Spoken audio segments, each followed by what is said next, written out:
It couldn't happen to a nicer company, my friends.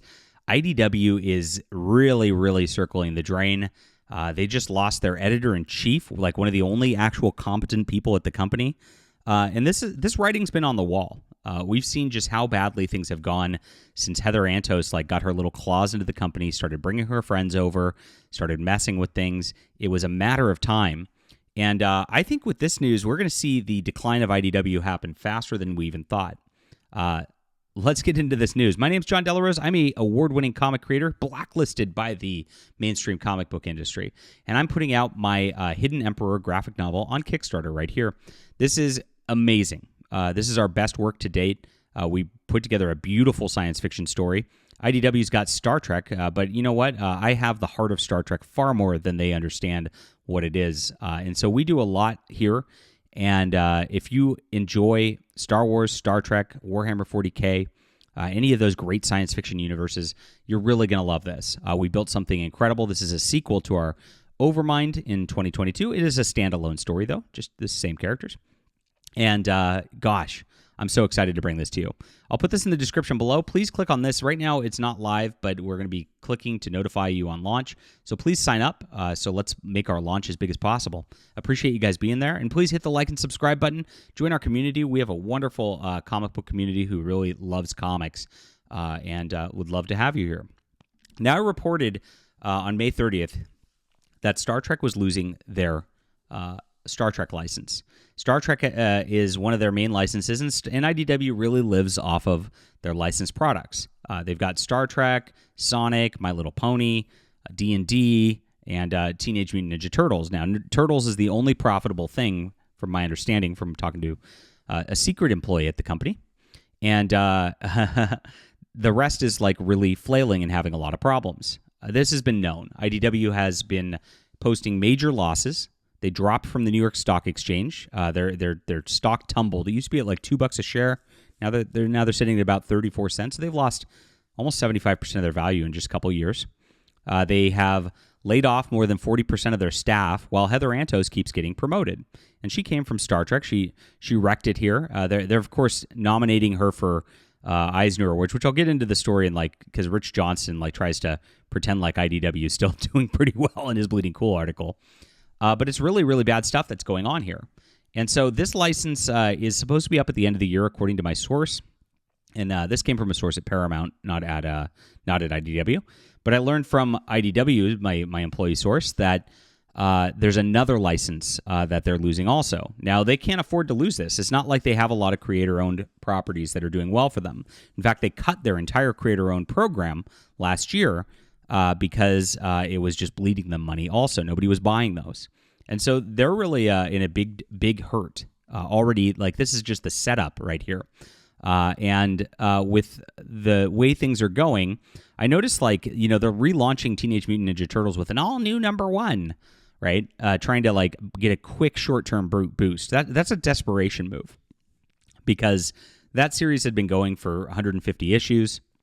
You don't really restart things unless you're desperate. The all-new #1 tactic is a tactic just to try to get collectors in on things. So this is pretty wild. And now that I've seen this, Jamie S. Rich, editor-in-chief of IDW, quits for something new. This is wild. I've seen a couple editors drop out at IDW over the last couple years as well. But this guy had been leading the company for a long, long time.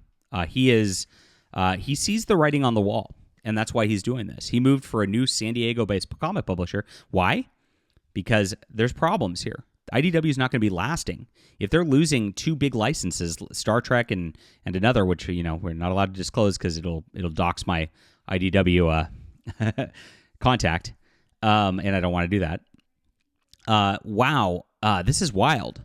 So he steps down as editor-in-chief for a new opportunity. And here's the next part. They asked Chris Ryle, the former editor-in-chief, to return to the position, and he declined it. So you have two heavy-hitter editors who have experience in the industry saying, I want the hell out of this company. And so what I would love, IDW, please promote Heather Antos to editor-in-chief. Can you imagine? if this is, she's been sinking the ship with everything she's been doing. She brings her little crony posse in of the people she loves to work with. They all just like wreck the property they're working on. This happened at Valiant too when she was there. And then she just leaves a trail of destruction and nearly running a company out of business in her wake. And then she gets promoted. This is how it works, because everybody's so afraid. Because in comic industry, there is a little whisper network, and what happens is if you're not, it's such a small industry. If you're not on the friend list of Heather Antos or Alex DeCampi or Gail Simone, you're not getting work at these companies. It really is what it is. And that's just how it's going to be until of course there's a wholesale change in this stuff, which I don't know if or when the industry is ever going to wake the hell up to do this. I mean, to me, it like doesn't matter. Just go to Kickstarter, ignore these people, and you can make money in comics. You can't when you're here. So the funny thing that Rich Johnson says is IDW, despite challenges, thrives with TMNT success and Eisner nods. Well, TMNT is like The Last Ronin, which is written by Kevin Eastman, the original creator of that, is the only profitable thing at the company. As I mentioned, it's not thriving as a company. That one thing is thriving, and if they just took it to a different publisher, it would do the same thing. IDW didn't have any hand in that, really. That's why it works. That's the only reason that's a success, and nothing else that the success is. The Eisner nods, that's San Diego Comic Con. And you have to be I think a registered member to nominate. That's an insider industry thing where they're nominating Star Trek and Heather Antos stuff because of the Whisper Network, because they know that if they help vote for the nominations, it'll help get them clout, and it's a little circle jerk of clout. I have that. I review these Star Trek series on the channel here. I have every Star Trek comic ever made, and I have to say the current direction is just atrocious. It's not award worthy. They don't even follow continuity very well, and it's terrible fan fiction at best.